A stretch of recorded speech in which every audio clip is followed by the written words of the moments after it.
sometimes there are challenges and there are hardships that we go through as photographers, as creatives, and just putting one foot in front of the other is the way to get through it. And eventually things get better.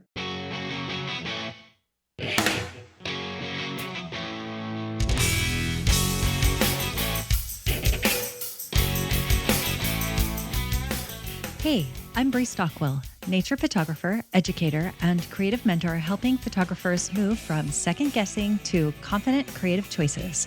Welcome to Wild Women in Photography, where we explore the art, craft, and stories behind the images we create. Today's guest is wild woman Lana Tannir. She's a nature photographer, science storyteller, biologist, and National Geographic explorer based in Germany. Through her photography, Lana documents the relationship between humans and nature, sharing stories from marine environments, remote landscapes, and conservation projects around the world. In this conversation, we talk about resilience, visual storytelling, conservation photography, and the experiences that have shaped her journey from Mongolia to the Arctic and beyond. You can learn more about Lana's work at Lana, Lana dash Tannir, TANNIR.com. Now on to the episode with wild woman Lana Tannir. Let's go.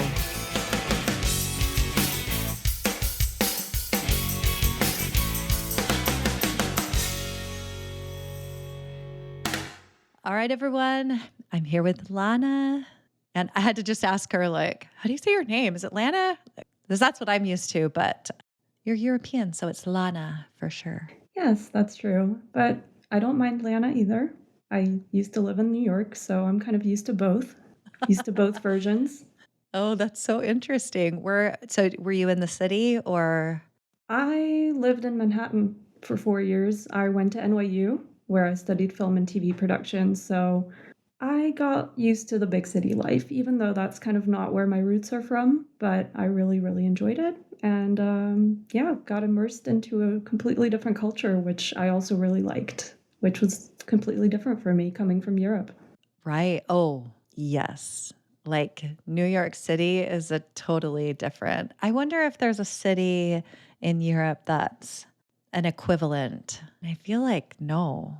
Well, I think London? London comes the closest to New York because it's also a bit of a melting pot of different cultures, which New York is as well. But again, I think it's difficult to compare European cities to large US cities, especially metropolitan cities like New York. It's a very different experience. So true. And even like Los Angeles is large and it's totally different than New York. Oh, So, definitely. Yeah. so Yeah. it's just But that's interesting. It's a totally different vibe. But I think that's the beauty of going to different cities, that in every city you just have like a particular culture or subculture, and that makes it exciting. Makes it exciting to go to explore.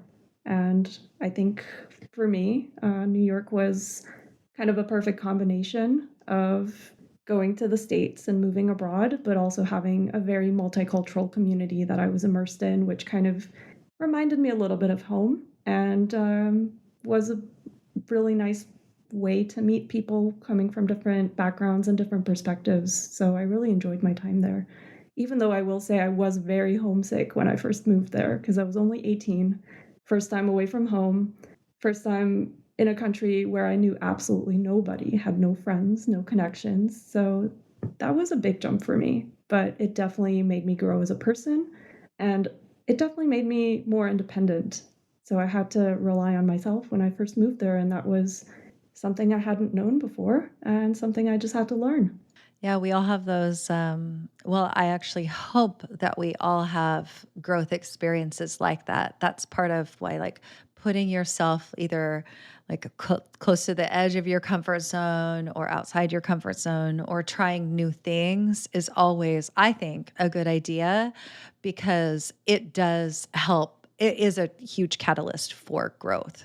So interesting that you enjoyed New York City, given what you do now, like you're out in nature a lot, which is so interesting. Like they're two totally opposite things. Oh, absolutely. But I will also say New York is a very creative city, which is why I also enjoyed living there because you can just come up with the craziest ideas, and there will be a community that supports them. And there will be people who are willing to just dive right in and help you explore that idea, which is where, or I think what grounded me to the city and what made me enjoy my time there so much that I could just throw out all of my ideas, and there would always be people who would be motivated and passionate about making them happen, which is, I think, also what drove me into this career as a photographer. Just the fact that I can explore my creativity and that I can move people through my ideas and through going out and portraying nature in whatever way I decide to portray it. In this case, for the past, I would say, 6 or 7 years, I've been focusing more on conservation photography and science photojournalism. But before that, I was using photography to express myself in many different ways through portraits, through architecture. So I was photographing anything and everything really. And that came also from the influence that I had in New York of just exploring and putting my creative ideas out there. And it was a big learning experience for me. I love the supportive community. I think that's always a good idea to find a community that you love or find a community that will embrace your big ideas. Oh, you have that? Oh, yeah. Oh, yeah, yeah. Go do it. Like, and checking in on you. Like, oh my goodness, you're doing that project. How's that going? Right. And that's actually what I really love about community and the fact that you can just like in a place like New York, you can go and find like niche communities to work in to people will help who will help you play and who will help you experiment and who will help you actually like execute or collaborate on big ideas. I think that's like really fun. How did you come to go from all of that play exploration with like portrait and architecture into what you're doing now? Like, what was the leap there? I think the leap wasn't actually a leap. This love for nature and love for the outdoors came from me growing up in a very small town. The place I grew up in is located south of Munich. It has 860 inhabitants in total. It's a very, very small place. And I would spend my weekends outdoors in the forests, in the mountains. I live again south of Munich, so we're very close to the German Alps. I would spend my weekends hiking, rescuing birds that had fallen out of their nests or chasing after toads when I was a kid and just being fascinated by nature. And that was ingrained in kind of my, I would say, in my interests very early on when I was probably like 3 or 4 years old. And it just kind of developed after I moved back from New York into Munich. This kind of interest in exploring my natural environment and my personal surroundings that I grew up in, they just kind of naturally came back to me after moving from a big metropolitan city back into kind of the rural environment south of Munich. And having gone out and explored and photographed the environments around my hometown and kind of south of Munich where I live, I started noticing all of the issues as well that are present in nature, from deforestation to changing environments that are collapsing slowly because of the climate, and that interest to not only use my photography as art, but also to use it as to transmit messages to the community or to other audiences about how the environment is changing and how it's affecting wildlife as well as people just became stronger and stronger until I started looking for stories that would actually allow me to send out different messages about nature conservation to bigger audiences. So I think, yeah, those steps that I took were ingrained in me since I was small, but they just developed later on after coming back from a big city and just developing this sensitivity to observe my environments in a different way and to use my visual storytelling to tell stories about them. Yeah, the confidence to use your voice for something that's more forward facing rather than a little like insular, but like how can I tell how can I help more people understand what's happening here. In your form, and I talk about this, I don't mind mentioning that there's like a form that everyone fills out. You mentioned that you were working as a photojournalist. So I was just wondering if that's more of what you did, after, like obviously after school.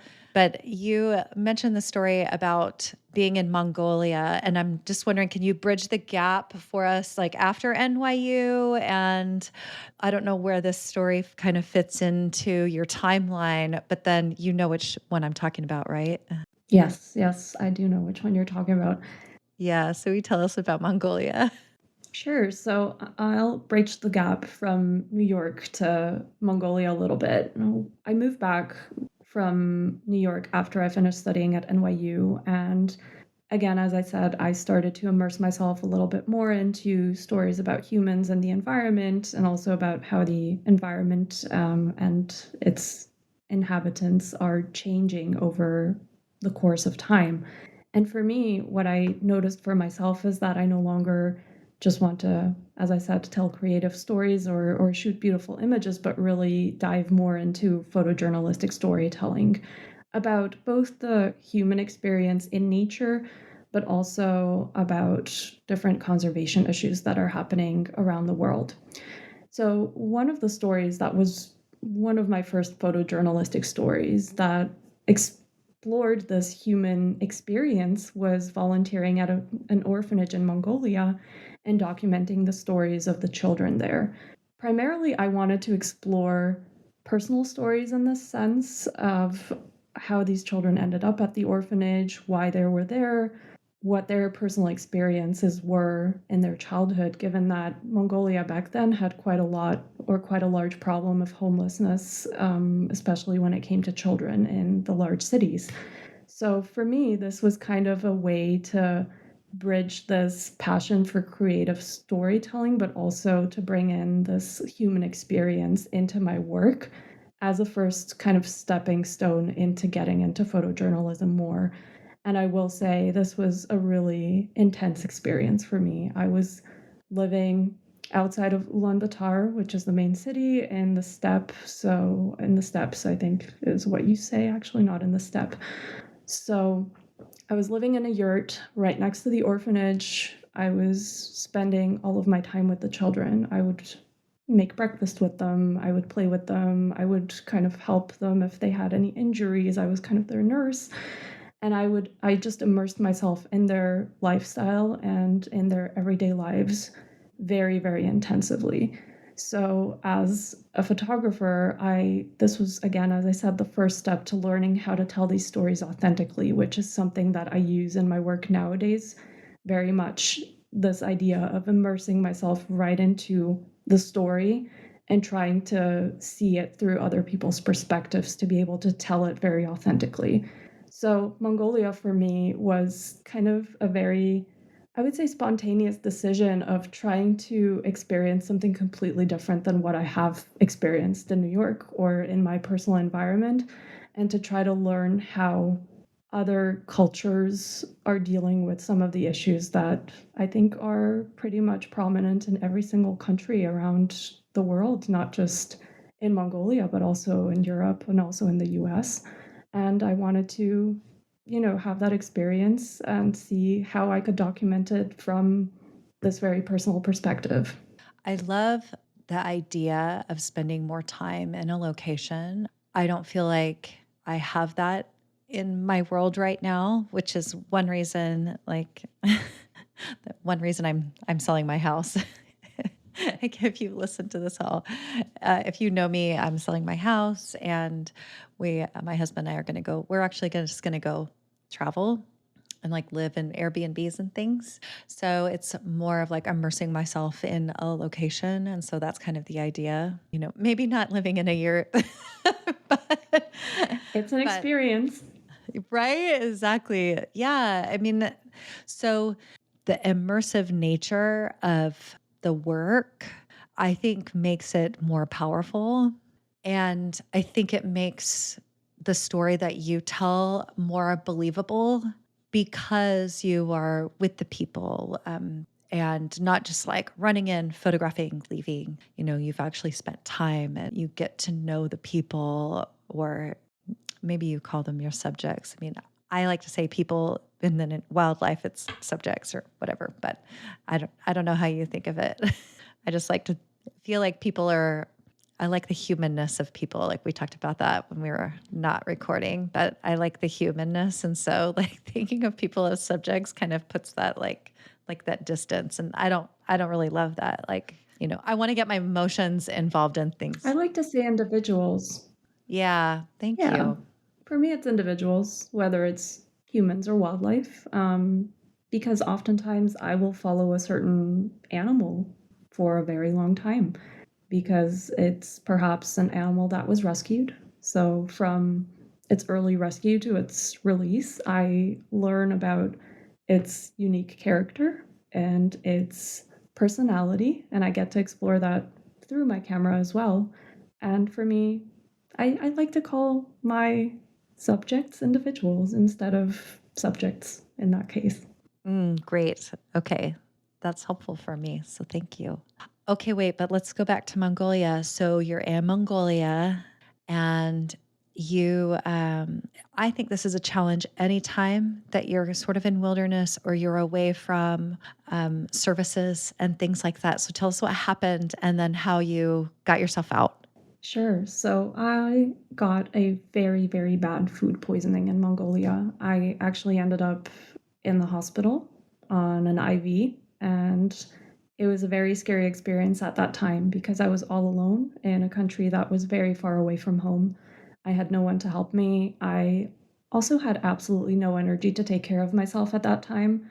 I was pretty much lying in bed with a really high fever for 3 days before I had to fly back to Munich. And at one point, I will say, I got very, very worried that I wouldn't make it back to Germany just because I was doing so badly.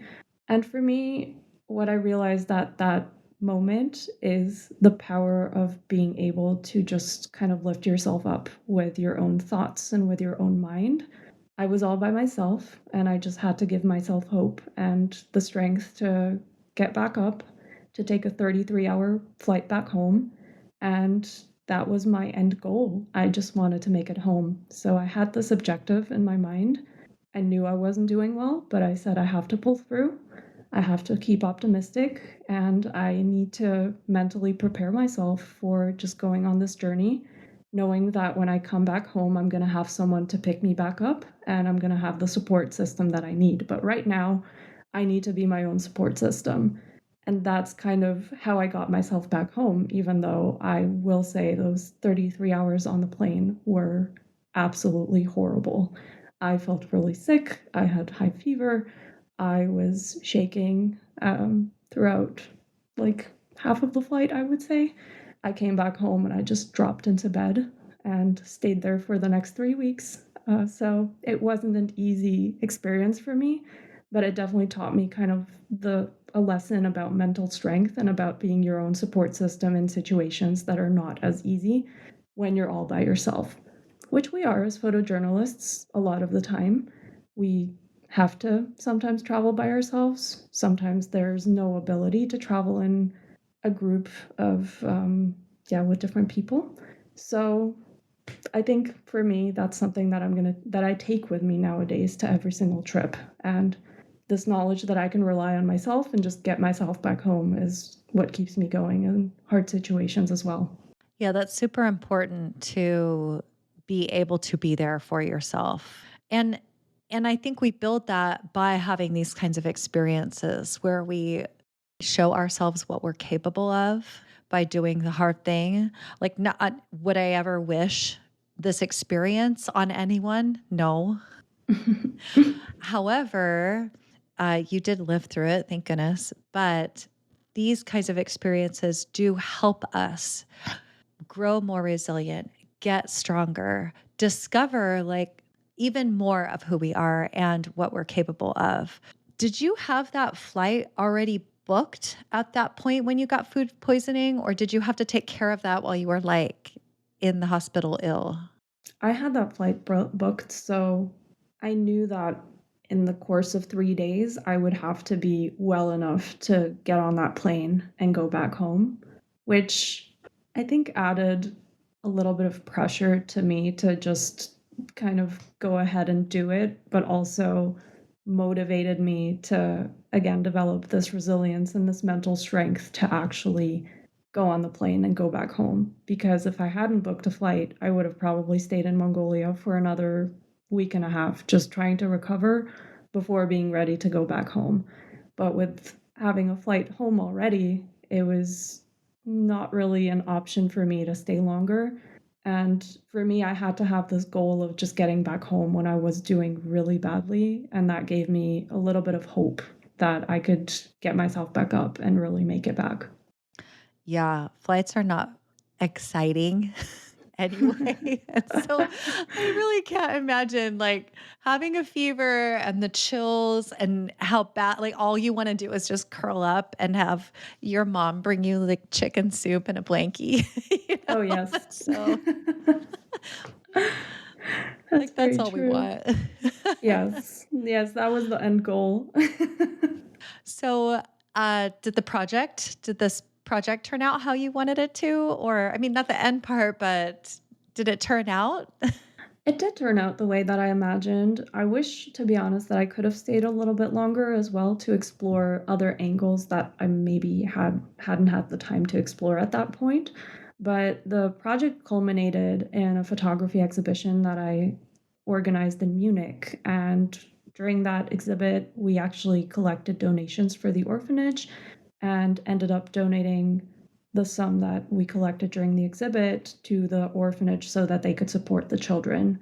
And a lot of those stories from the children ended up moving a lot of people. And I had a lot of very positive feedback on from different people that had seen the images and heard the stories on how they moved them and how they made them think about how fortunate we are in our lives and how fortunate we are to have access to all the simple amenities that those children don't have access to. They didn't have access to warm water. You know, I had to go to a pump every morning to brush my teeth, and we had to load the water into buckets and then kind of pour it over our head in order to take a shower. They also didn't have access to normal sanitation. So going to the bathroom was not as easy. You had to go up a hill and there was like a little porta potty there, and that's how you went to the bathroom. Those are things we don't think about in our everyday lives, and it made me personally reflect on my life as well and on kind of the comforts that I have here. And I was happy that other people also had the opportunity to reflect on their lives and to see how nice it is to have these basic amenities and this kind of lifestyle, which we sometimes complain about, but which is actually a very nice lifestyle compared to how other people live in the world. Yeah, we have champagne problems. Most of us have champagne problems. That's what a friend of mine called it. First That's a world nice problems, term. champagne problems. Yes. I know. I know. My husband actually spent some time in the Philippines doing disaster relief, and bucket showers are the norm. Yeah. Like, so Yeah. he slept in a hammock. Like, he brought his own hammock with him because he was unsure of, what his sleeping conditions would be. And he knew if he had a hammock, he could like be comfortable anywhere. So, and for sure, Mm, bucket showers, and it's not warm water. Like, you just are grateful to have water. yeah. You get a new appreciation for kind of the life you have at home. Yeah. And Yeah. that's definitely what I came back with as well. Oh, yeah, totally. It's just a totally different world. It's super interesting. But yeah, thank you for that. Yeah, we're glad you made it back. Well, I'm like still thinking about the shaking and the shivering on the flight. No thanks. I think that would be really difficult, actually. Like the being halfway done in that halfway done spot and thinking like, oh, I still have all this way to go, and still putting one foot in front of the other to like switch planes, like make your connections and staying like semi upright, Yeah. I'm like imagining all that. It's a nice analogy that you just said, putting one foot in front of the other. You know, in any Mhm. hardship, that's kind of what you do. You put one foot in front of the other. You just keep going and you hope that at some point things are gonna get better. And I think for me, that's a very nice analogy to how photography works sometimes. Sometimes things just don't turn out the way we want them to.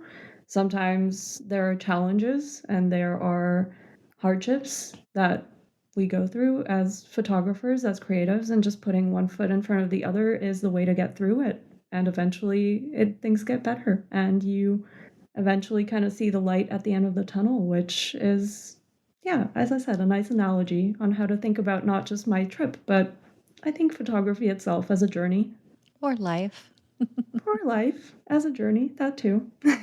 Yeah. I sometimes tend to think of this in terms of like projects, right? So these projects, sometimes we get in the weeds in the middle of it and we're thinking, oh my gosh, I'm never going to, like, how am I ever going to finish this? Like, Hmm. what is going to happen here? And so, yeah, telling ourselves we can just keep going, like, we just keep moving forward no matter what until it works, until it is finished, is, I think it's a great thing. Also, knowing when to call it quits is also a skill, Indeed. like an Yes. important skill to have, to know, not just like pushing no matter what, but like, I have to pull the plug on this. Oh, definitely.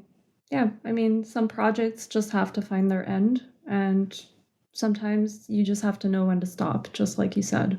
So true. So I want to shift the mood a little bit, but also this is about travel. So you wrote that you recently went to photograph flamingos. I just thought flamingos sounded more fun and playful. So, They are indeed. They're very interesting birds, and they're very, very fun to photograph, I will say, because I I was just gonna say I was at in June. Oh no, May. I was in San Diego and I was at the San Diego Zoo, and they have some flamingos at a flamingo like exhibit near the kind of near the entrance. And I was with my young nephew who's 2, and he and I just hung out and watched them for a long time. So it was really interesting to watch their behavior, watch how they acted with each other as a group, and how they feed is super interesting. Like, there are not a lot of birds like them. So what made you want to go photograph them? And then tell us, spoiler, tell us what went wrong on this trip. yeah, I think the common theme here is a lot of things go wrong on trips. That's not an exception. I mean, France wasn't an exception. But to backtrack a little bit more, so I had always, or for a very long time, had this kind of desire to see flamingos in the wild. And I learned that there was a colony or a flock in Europe that I could go photograph in the south of France. So this trip was on my bucket list for quite a few years. I never had really time to go to travel to the south of France, so I kept pushing it back and pushing it back every single year until this year I decided I really just want to do a project for myself because I'd been working on a lot of projects for magazines and for different editorials for quite a long time, and I just wanted to take some time off to enjoy wildlife photography for what it is instead of having a specific goal with this project. And I I love think for that. Like a me, personal, like a yeah, personal passion trip.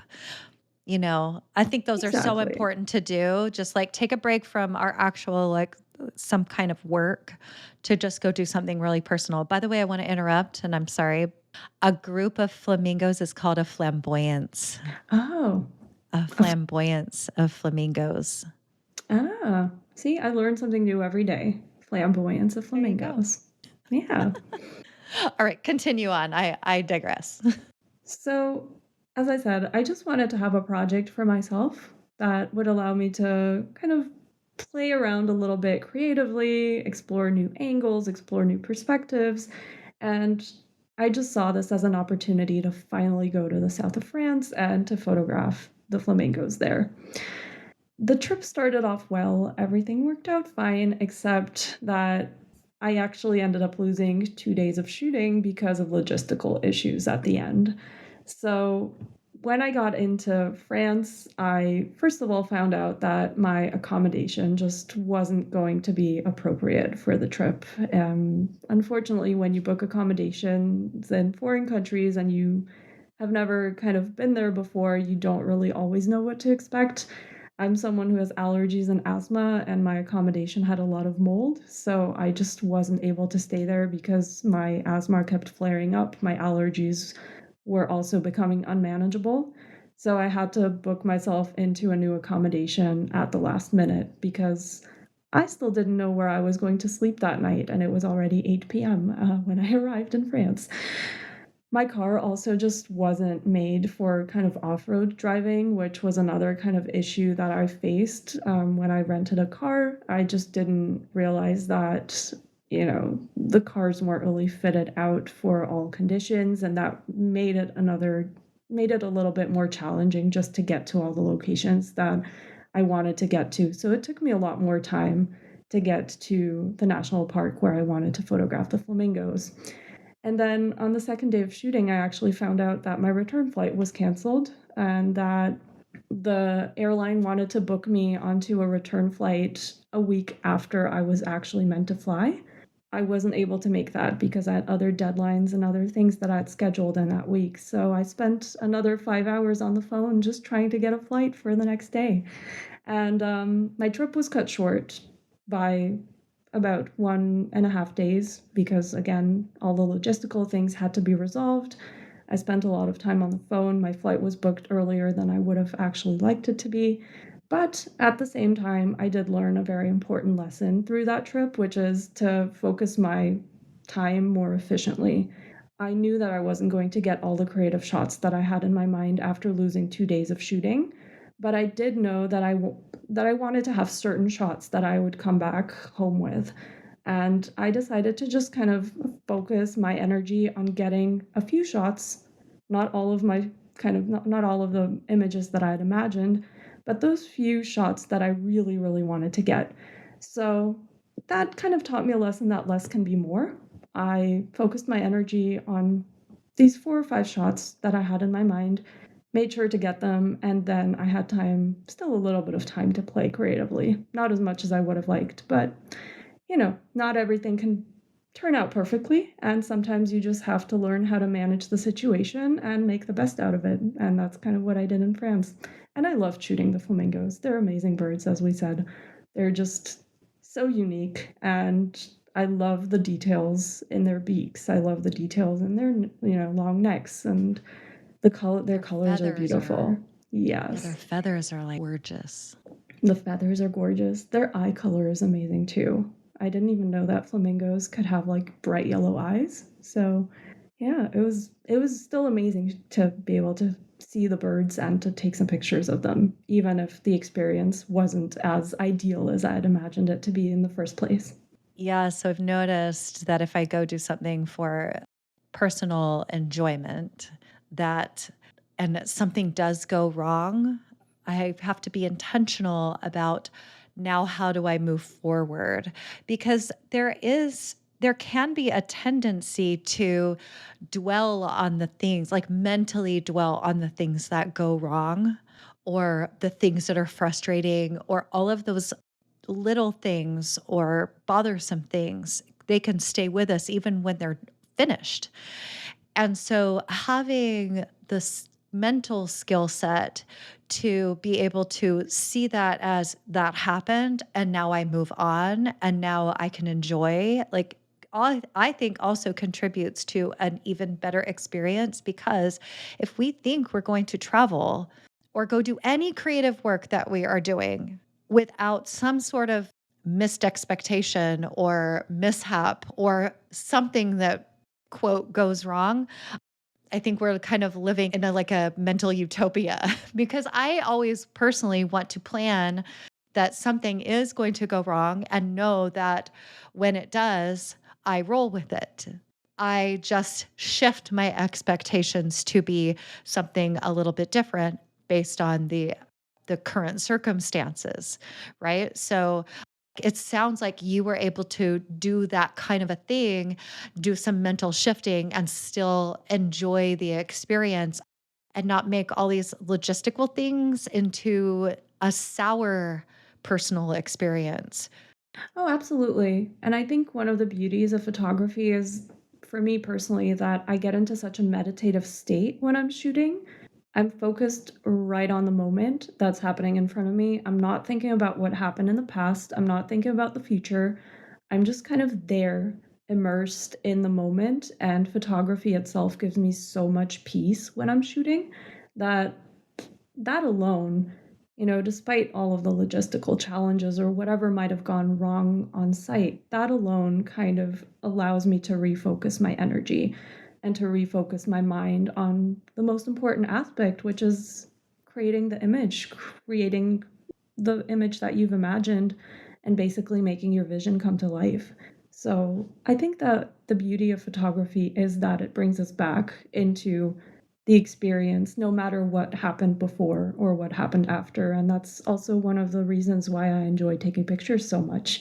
Again, for me, it's more or less like meditation and just learning to enjoy being on site and seeing whatever's happening in front of me.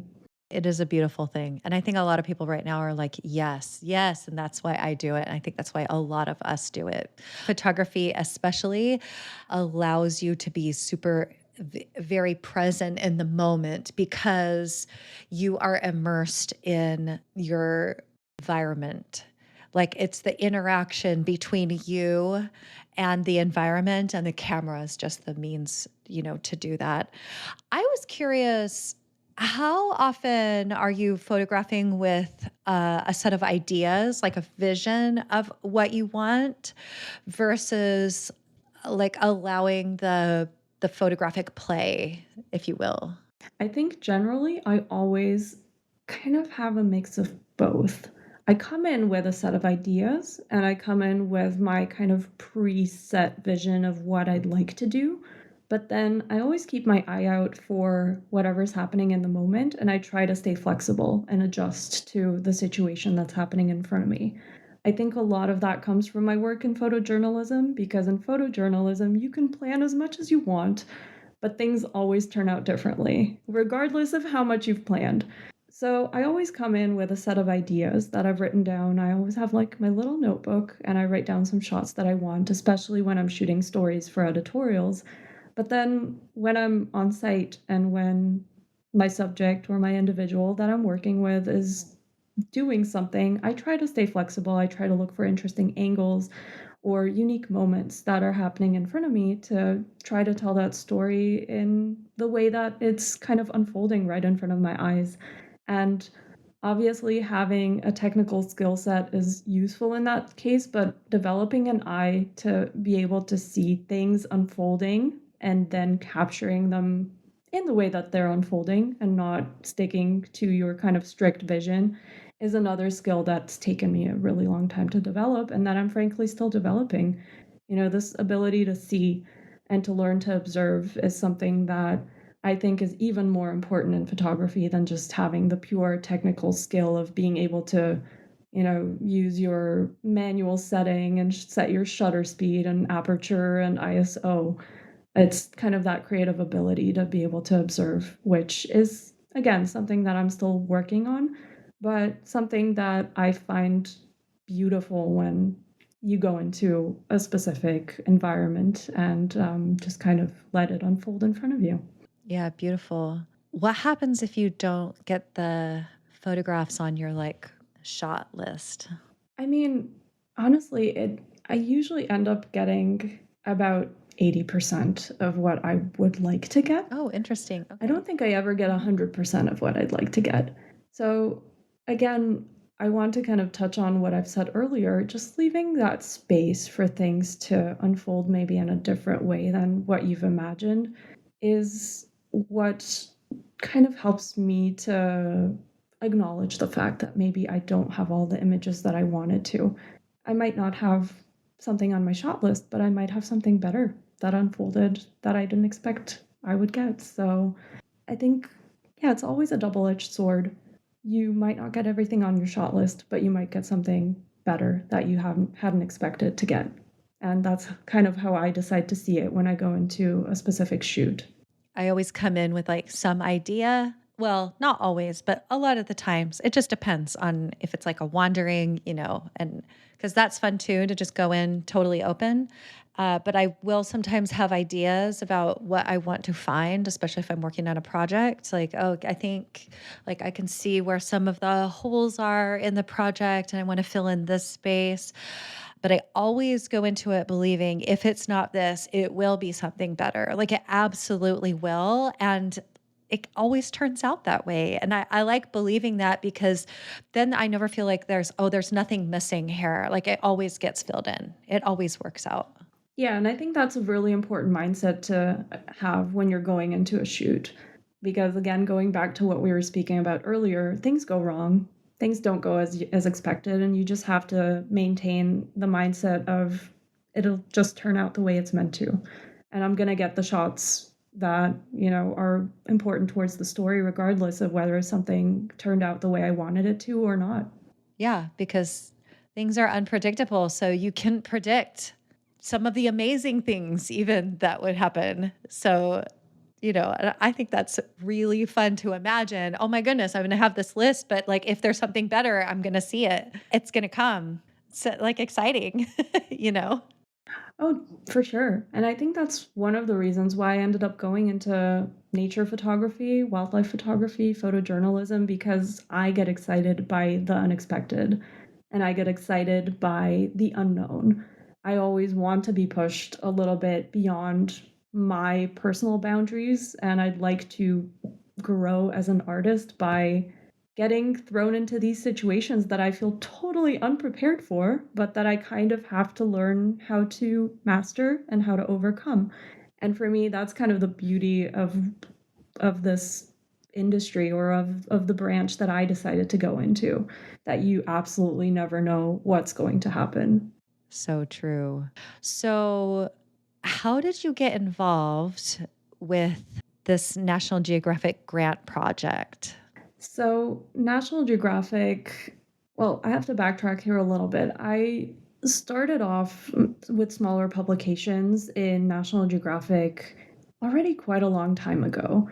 This was, I believe, around 2013, 2014, when I was still photographing a lot of landscape and nature photography. I randomly decided to do a trip around Iceland and took a lot of pictures of glaciers.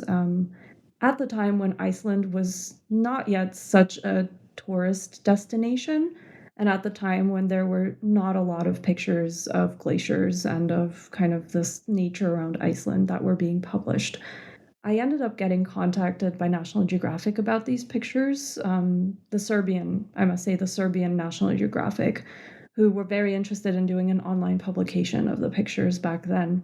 So that's kind of where my first connection with the magazine started, with National Geographic Serbia, who picked up my story about the glaciers in Iceland, then later picked up the story about Mongolia, and were kind of supporting my work as I was just starting to get into photojournalism and into nature conservation photography. Moving on to 2020, I actually had a long term project on marine plastic pollution and seabirds that I was doing locally in Germany on an island in northern Germany. I was basically documenting how the integration of plastic pollution into bird nests is threatening the seabirds on the island, how they're being entangled in these plastic pieces that they're picking up at sea, thinking that they're algae, how the chicks are kind of being affected by that, and how the population's suffering from marine plastic pollution. I randomly decided to pitch this story to National Geographic Germany, thinking that I was never ever going to get a response from the editorial team. But I decided to give it a try. I said the worst thing that can happen is that I just get rejected or I don't get a response at all. So, in the middle of COVID, when I was shooting this story, I also decided to pitch it to National Geographic Germany. Didn't hear back from the editors for 6 months, actually forgot about the story and forgot that I had pitched it to the editorial team, and then got an email in my inbox which said, "We'd love to publish the story in our magazine on an 8-page double spread," which was amazing. That is amazing. It's awesome. Yeah. It was my first print publication with National Geographic Germany. And I was very happy to be able to tell that story in such a big magazine, which, spreads that message to people that are actually interested in these types of topics and that are willing to maybe get engaged with them a little bit more. So that publication happened, and 2 years later, National Geographic reached out to me. I must say, National Geographic Germany reached out to me and they asked me if I was open to shooting another story for them. They had an idea that they really wanted to document harbor porpoises, which are the smallest whales, which live in the North Sea and the Baltic Sea, the only native seas around Germany. And they were looking for a photographer who was going to cover the story. But they also acknowledged that that story needed quite a lot of budget to be covered over a longer period of time. So I ended up applying for a National Geographic grant in at the US headquarters, and I was lucky to get the grant for the project and spent the last 3 years from 2022 to 2025-ish, so to this year, documenting the story on harbor porpoises in Germany, in the Netherlands, and in Denmark. So that's kind of how the involvement developed from being kind of a very small collaboration at the beginning to growing over time and growing with more and more stories that I was kind of putting out through the magazine. I love that you did smaller things and then you just left it and waited. And I think this is an example of like, we don't get things unless we ask, or we submit, and we also don't know what will come of them. So I think, like, for anyone listening, if you feel the pull to submit something or to do an ask, do it because you actually don't know what will come later. So I think I love this. I really love this example because now you have some cool stuff coming out. So along with this grant project, because this is the answer to give an example of one of the craziest moments that you've experienced.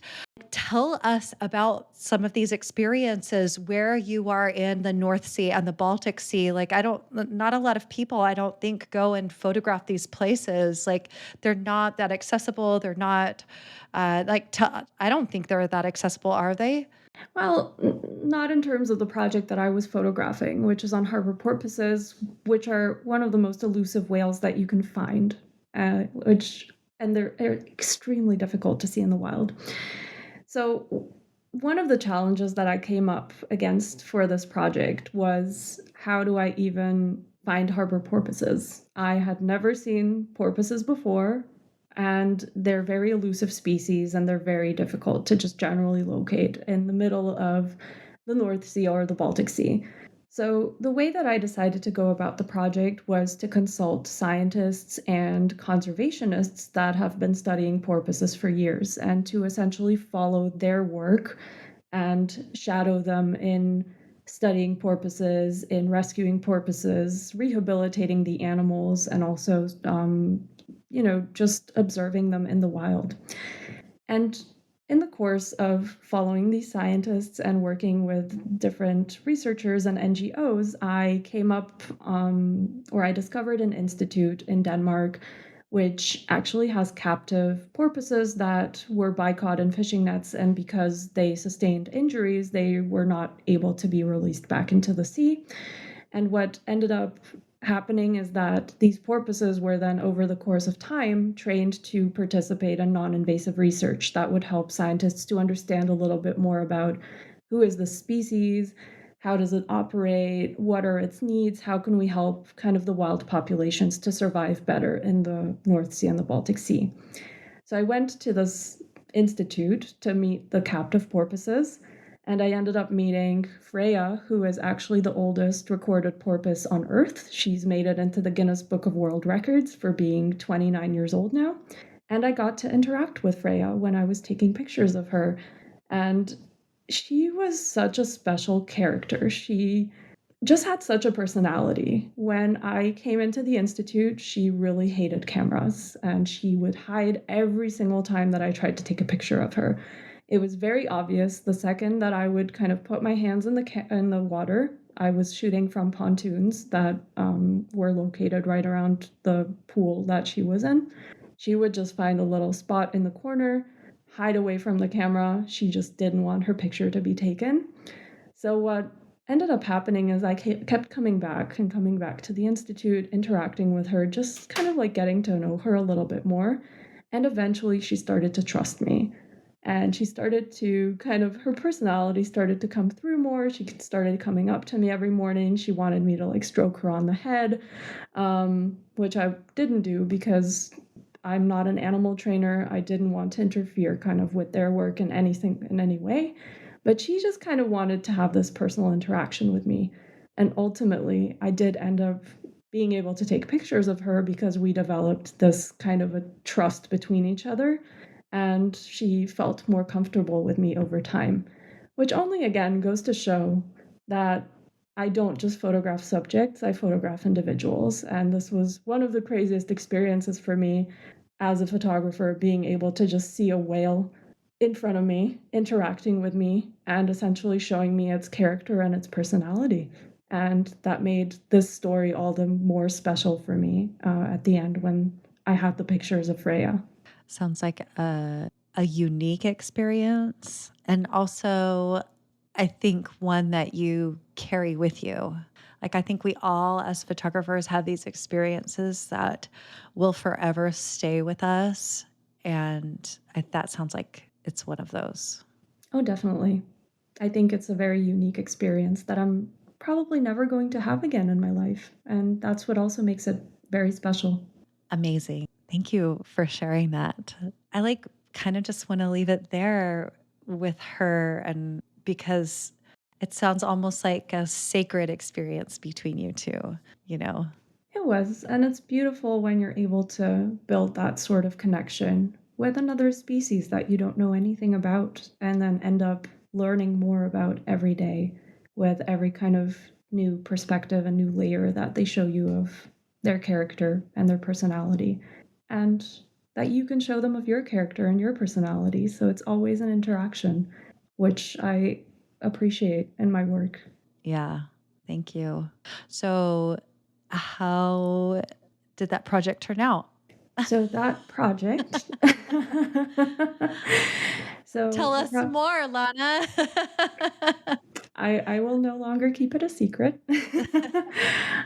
So the project on harbor porpoises is coming out as a cover story in National Geographic in Germany and the Netherlands this November. So at the moment, I'm working very closely with the editorial team to make it as good as it can be. We are putting together the pictures, the story, the graphics. So I'm very, very excited that my first big cover story is coming out this year, and that is coming out in National Geographic. That's amazing. I'm like I'm like so thrilled about this. I think there's a lot of photographers that want a cover of National Geographic, like anywhere, like National Geographic Germany, like a National Geographic, and like that's their ultimate. And this is happening for you. It still hasn't quite kind of become reality for me. I'm still I think I'll only start believing it when I actually have the magazine in my hands and I actually see it in print. Because for me right now, this is kind of a project that I've been working on for 3 years. I have a personal connection to all of the pictures I've taken, but being able to share that with the world or with, the audiences in Germany and the Netherlands is something that really hasn't hit me yet. And I think that's going to make it all the more special when I'm actually able to hold the magazine in my hands. I'm picturing it for you now. It's going to happen. It's exciting. Yeah, it really is. As I said, I'm going to believe it when I see it. I think there's always like a feeling of like holding back the excitement until it actually happens, you know? We've all had these projects or things that we set out to do and then they didn't come to fruition. So I like understand the reservation on not totally celebrating it until you have it in your hands. I get it. Yeah, and it's so hard to imagine it for me at this point. Even though, this process is happening, it still really hasn't become real for me. And I think the moment it's going to become real is when I really have something in my hands and I'm able to see that it's truly happened. Because I think for a lot of photographers in nature photography, it's a dream that a lot of us have had for very, very many years. And that a lot of us have maybe not been able to realize. And I thought I would never be able to realize it either. So once it actually comes to fruition, it's actually hard to believe that it's happening. I think that's kind of the way that I'm thinking about it currently. Well, it's going to be amazing. So, what's next? Are you working on any interesting projects? Like, what's happening in your world? So, I'm actually focusing a lot on communicating the Harbor Porpoise project currently. There's an exhibit that's most likely going to be happening next year in the German Oceanographic Museum. So, that's a topic that I'm kind of tackling at the moment. I also have a couple of presentations and talks coming up, also on the Harbor Porpoise project, but also on some other projects that I did in the Arctic, and kind of on merging science with photography and conservation. And I have a couple of workshops coming up. So a lot of different things are happening at the same time. And yeah, I'm just trying to kind of balance everything. And there's pretty much a lot of stuff that I'm managing at the moment. And what next year brings is still unknown. So it's still in the stars. Right. Well, also the managing part, like as we do, so some seasons are busier than others. So I hope when this season of exciting things is kind of starts to come to a close, so you're able to find some personal photography. You're able to do some personal photography and also work on all the exciting things to come. So you said you had some workshops. Will you tell us more about how to find you, how to work with you? Of course, y'all are going to be able to see, hopefully, you can tell us if there's going to be a way that we can see your cover. Will you tell us all of those things? Yes, of course. So the majority of information is always on my website, where you can also subscribe to my newsletters and kind of get the latest updates and news on what's happening with my projects, with my workshops, with my talks. So going on my website, which is www.lanatannir.com, is the best way to kind of find out about all of the different things that I'm doing, where I also post the workshops that I'm doing, and where you can reach out with any questions, or also if you want to get a personal coaching, you can reach out to me there. And other than that, my Instagram is also one of the best ways to just reach out and to find out about the most recent things that are happening with my work. So, Bree, I'm sure you're going to post these later. And Yes. yes.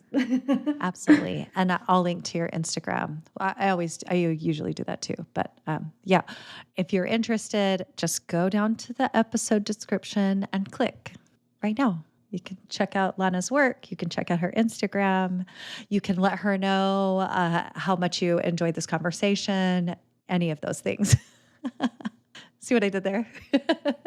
Yes, I do. Thank you, Bree. Awesome. This has been really fun. Thank you so much. I really I enjoyed the hearing about your different experiences and also the conversation about some of the mindset, the photographer's mindset that we might want to embrace as we go forward and do our own work. Thank you so much for having me. Really, really enjoyed our conversation. And I look forward to the final podcast. Me too. All right, everyone. That's it. I'll sign off. Lana's signing off, and catch you on the next episode. Bye. Thank you. Bye-bye. Come with me on my next adventure. Join me on one of my small group photography escapes in places like the cypress swamps of East Texas or White Sands, New Mexico. Go to wildwomanphotography.com for all the details. While you're there, you can check out featured wild women and more. Oh, and I'd love for you to support this podcast and all these incredible wild women in photography by leaving a review or sharing with a friend. Thank you so much for listening.